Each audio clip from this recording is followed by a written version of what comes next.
কেন পদত্যাগ করব? আমি তো হারিনি। এখানে ইস্তফা দেওয়ার প্রশ্ন আসছে কেন? এমনই বলছেন আমাদের প্রাক্তন মুখ্যমন্ত্রী মমতা বন্দ্যোপাধ্যায়। কেন, কিসের জন্য? আমরা তো হারিনি যে যাবো। হারলে আমি যদি শপথ দিতে যেতাম তাহলে আমি রেজিগনেশনটা করতাম। এখন তো কোয়েশ্চেন ডাজন্ট অ্যারাইজ। একবার ভাবুন তো 2011 সালের কথা। তখন বুদ্ধদেব ভট্টাচার্য মাথা উঁচু করে রাজভবনে গিয়ে ইস্তফা দিয়ে নিজের গাড়িতে করে ফিরেছিলেন। কেউ চোর বলে চেঁচায়নি, কারোর কাছে মজার খোরাক নিজেকে করে তোলেননি।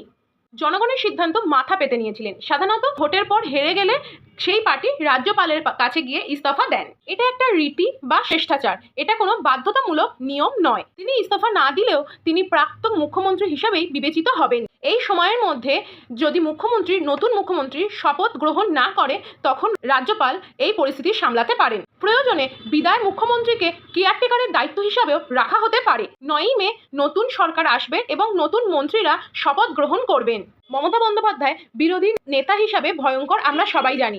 সেই হিসাবেই আপনি ফিরে আসুন, তাতে গণতন্ত্র এবং সাধারণ মানুষেরই ভালো। কেন নিজের ছবিটা এইভাবে খারাপ করছেন?